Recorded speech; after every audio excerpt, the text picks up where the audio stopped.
అదే కన్ను ఏం చేస్తుందంటే లోపల కూడా నడిపే బాధ్యత కూడా చేస్తుంది. కాబట్టి అంతా కూడా ఏమవుతుందంటే శరీరం మొత్తం కూడా లోకం చూడడానికి కారణం ఏంటంటే కన్నే. కాబట్టి నీ కన్ను ఏమంట నీ దేహంలో దీపము. చూడండి, ఒక దీపము ఇంటికి ఎలాగైతే వెలుగుకిస్తుందో మన జీవితానికి కూడా వెలుగు ఇవ్వాలంటే, మన జీవితానికి కూడా సంతోషం ఇవ్వాలంటే, మన జీవితానికి కూడా ఆనందం ఇవ్వాలంటే, మన జీవితం కూడా దేవుని యొక్క సన్నిధిని నడవాలంటే ఎలా ఉండాలంటే మన కళ్ళు తేటగా ఉండాలంట. ఎలా ఉండాలి? మన కళ్ళు తేటగా ఉండాలి. దేనికి తేటగా చూస్తాం? మనం లోకాన్ని తేటగా చూస్తాము, లోతుగా చూస్తామంట.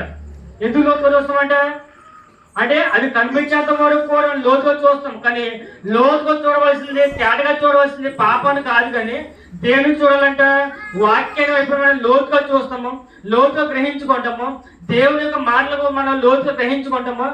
అదేవిధంగా పరిశుద్ధమైన మాటలు కూడా లోతుగా మనం ఎప్పుడైనా జాంపు చేసుకుంటామో నీ కన్నును బట్టి దేహం అంతా కూడా ఎలా మారిపోతుందంటే వెలుగుగా మారిపోతుంది.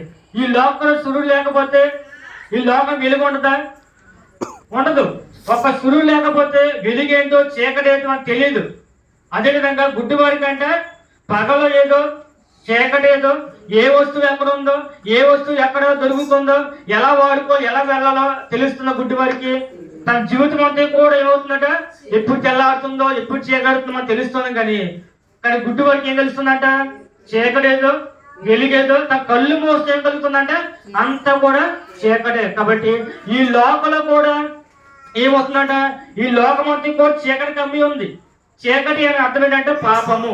అంటే ఈ లోకమంతా కూడా వెళ్ళిపోతుందంట పాపంతో నింపబడి ఉంది.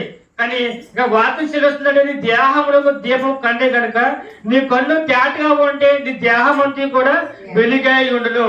కాబట్టి మన జీవితంలో వెలుగే ఉండాలంటే, మన జీవితంలో సమాధానం రావాలంటే, మన జీవితంలో సంతోషం రావాలంటే, మన కుటుంబం దేవుడు దీవించవాలంటే నీ కన్నులు బట్టే దేవుడు ఏం చేస్తాడంటే తీర్పు ఇస్తాడు. కాబట్టి నీ కన్ను తేటగా ఎలా ఉంది?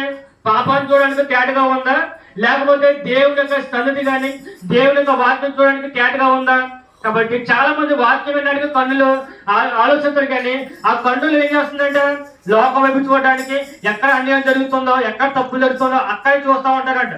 మన కళ్ళు ఏం చేస్తుందంట పాపం వైపు చూడడానికి ఎక్కువ ప్రార్థన చేస్తుంది. కాబట్టి ఈ కన్ను అనేది చూసుకుంటే మనం జాగ్రత్తగా కాల్చుకోవాలి. ఎందుకంటే చాలా మంది కళ్ళ పెట్టుకుంటూ ఉంటారు. కంటికి చిన్న దుమ్ము అంటుకోకుండా, చిన్న నలక అంటుకోకుండా దాన్ని జాగ్రత్తగా చూసుకుంటాము. మన గ్రామానికి ఏ ఒక్క దాట వచ్చినా కానీ, ఒక నెల ఒక దాట వచ్చినా, వేరొక దాట వచ్చినా, ఏమవుతుంది నెలకు ఒక్కోసారి ఏం చేస్తామంటే కళ్ళతో మారుస్తూనే ఉంటాము. ఎందుకంటే మన కళ్ళుని అంత జాగ్రత్త చూసుకుంటాము. ఈ కళ్ళకు పని చేయకపోతే వేరే వేరే ప్రాంతానికి వస్తాము. ఎందుకంటే మంచిది కావాలండి. ఎందుకంటే మన కళ్ళు ఎలా కనిపించాలంటే తేటగా కనిపించాలండి. ఆ తేటగా కనిపించకపోతే ఏ వస్తువు ఎక్కువ కనపడదు, మస్తగా కనిపిస్తుంది, చదవాలన్నది చదువుకోలేవు. కాబట్టి ఈ కన్ను మనకి ఏం చేస్తుందంటే తేటగా ఉంటుంది. కానీ ఆ తేటగా చూసుకుంటే లోకానికి కాదు, కానీ దేవుని యొక్క మాటలు గ్రహించుకోవడానికి, ప్రభువుని చూడడానికి, వాక్యం చదవడానికి మాత్రమే నీ కన్నులు ఉపయోగించాలి. కాబట్టి మనం చూసుకోండి, కళ్ళు రెండు విధాలమైన ఏం చేస్తాయంటే కలిగి ఉంటాయి. ఆ రెండు విధాలు ఏంటంటే మనం చూసుకోండి, యేసుక్రీస్తు కూడా కన్నులు చాలా అందంగా చేసి ఉన్నాడు. చాలా మంది అంటారు కదా కంటి చూపుతో పడిపోయారండి.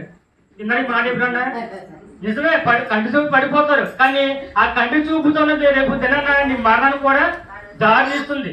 కాబట్టి కంటి చూపు పడిపోవడం గొప్పతనం కాదు, కానీ ఆ కంటి చూపులో ఎలాంటి ప్రమాదం ఉందో, ఆ కంటి చూపులో ఎలాంటి మాయ ఉందో, అలాంటి కంటి చూపులో ఎలాంటి మరణం దక్కించుకుంటామో, కాబట్టి అటువంటి జాగ్రత్త చేసుకోవాలి. కాబట్టి మన కళ్ళు తేటగా ఉన్నాయంటే అది కేవలం దేవుడు మాత్రమే మనం ఉపయోగించుకోవాలి. కాబట్టి ఏమన్నా చూడండి, అక్కడ మత్తయి సువార్త 23 మత్తయి సువార్త 6వ అధ్యాయము